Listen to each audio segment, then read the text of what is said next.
ladies and gentlemen, boys and girls, truth fans all over the world. My name is Robert Huddleston, and today I'm going to tell you to stop spiraling. Everything's going to be okay. If you believe in Jesus. If not, everything's probably not going to be okay. Matter of fact, even if you do believe in Jesus, things will probably get, by your measuring stick, uglier before they get prettier here on Earth.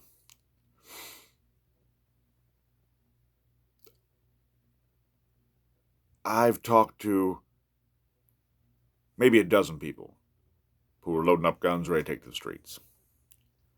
I've got into screaming, cussing matches with tyrannical women telling me I have to wear the mask. Always women.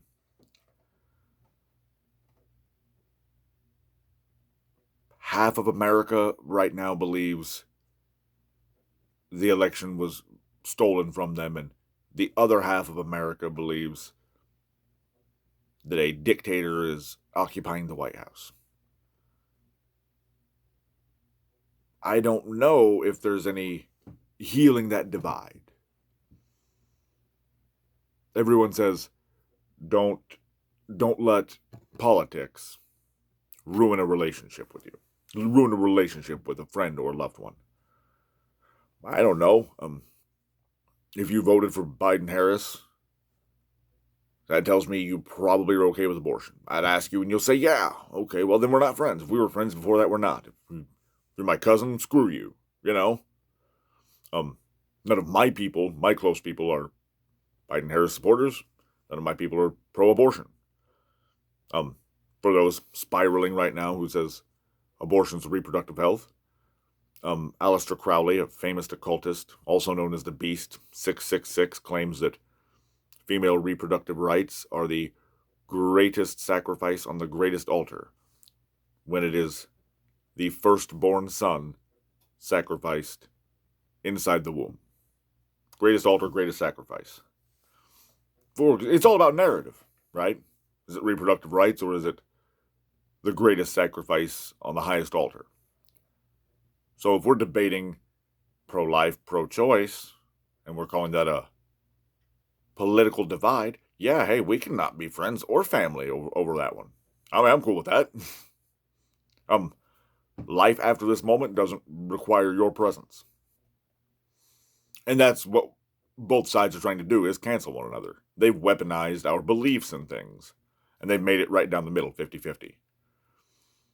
Now, I'm not saying that all that's not valid to some degree. You have your team and they have their team, whichever team you're on.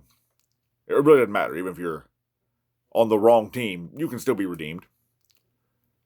Because Trump was never on your team. I was critical of Bush and Obama when they teamed up from November to February 08 and 09 and spent $2 trillion. However you want to spin it, Trump signed the check for $6 trillion. More businesses closed under Trump than any other president in history. Very pagan view, but it's how we look. If the nation does good, it's the president's fault. If the nation does bad, it's the president's fault. Oh, I know, the coronavirus and then the fake shutdown and the Russian collusion. At any point did President Trump with the Senate say, hey, I'm going to appoint some special investigations into all of this?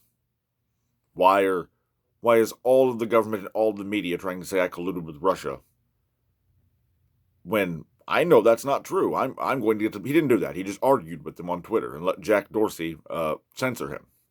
I've been kicked off Twitter 5 times. Guy I listen to, Owen Benjamin, Big Bear, peace be upon. He has never been convicted of crime, but for practicing wrong speak in America has been banned from Facebook, Twitter, Instagram, Vimeo, PayPal, Patreon, Venmo. His wife was banned from Airbnb, and I thought there was another one. Anyway, any social platform that you can be banned from. All the top guys called each other up and said, we have someone practicing wrong speech. Ban him. And he's a guy who talks for a living. He's a comedian. He's a podcaster. So they all unanimously got together and decided to take away this man's ability to make a living. Trump didn't step in and say, hey, that kind of sounds like wouldn't be a monopoly because it was several businesses, but several entities at the top of industry have decided to blacklist an individual for believing differently and speaking differently. Again, never committed a crime. Now, you guys remember Mike Tyson, and I've done some videos about him. He's famous again. He gets to fight again. Got him a TV show. Got him a hot boxing with Mike. Owns a marijuana farm and has all of those platforms openly embrace him. Is a convicted rapist. A jury of his peers looked Mike Tyson in the face and said, we believe you forced yourself upon this woman. And he was banned from nothing.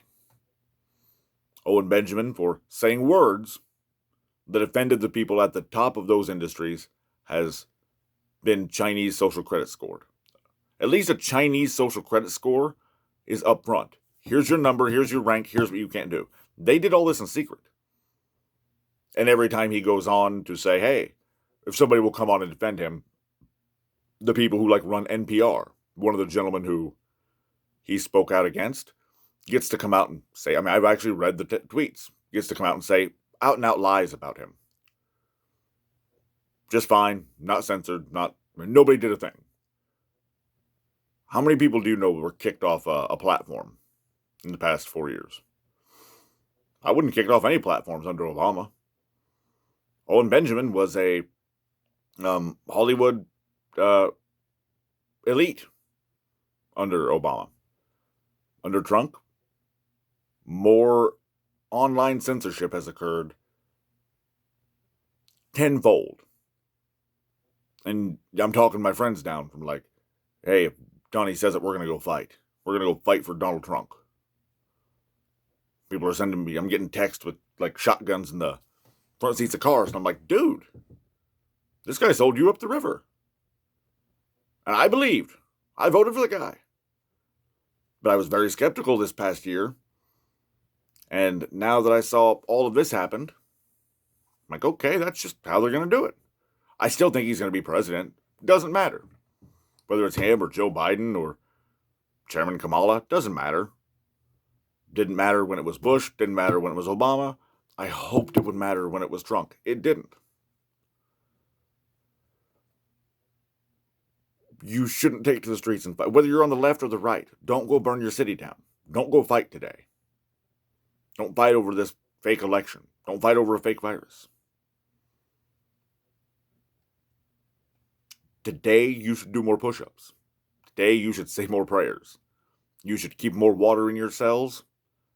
You should keep more energy in your muscles. You should get to know your neighbors. And if you already know them, maybe make peace with them. If you can't make peace with them, maybe make peace, but you can't make peace. Do I predict that we're looking at the end of the world this winter? No, but things aren't going to get better by the measuring stick we've been using in Western civilization for a long time. Things are going to become different. I think we're watching the scuttling of the American empire. Maybe we're seeing the rise of the American nation, or the Illinoisan state, or whatever your city-state is, whatever your village or your house or your hill. I think that's what's going to matter in the future. I think the big government, smart grid technocracy, I think that's a fairy tale being told. They can't feed the amount of people that exist now. Not nutritious food, anyway. So today, don't go out and fight. Don't even go on Twitter and fight. They'll just ban you. Start looking around and thinking, what am I doing today that matters? Am I in good enough shape to survive what's coming? Is my faith strong enough to withstand what's coming? Am I intelligent enough to withstand what's coming? How many pills am I on? Average American's on 11 pills. If we actually have a break in the supply chain, 30 days with no Paxil, Prozac, Zoloft, Ritalin, whatever people are taking these days. That's when suicides start occurring. When people look out and see the facade they had invested so much time and effort into, that's when suicides happen. Don't commit suicide. There's nothing glorious about it. You go to hell. If you know somebody thinking about suicide, talk them out of it. I think that's the next thing coming. I've actually said that way before the coronavirus was happening. That the amount of pills Americans are on during the easiest time to survive in the history of humanity, that the second things get hard, people are not going to do well. And it appears hard times are probably coming. But this has been coming. This should have happened in 08. Probably should have happened when I was a boy. Probably should have happened in 72 when we went off the gold standard. But we just kept Tower of Babbling upward. Well, eventually the tower falls.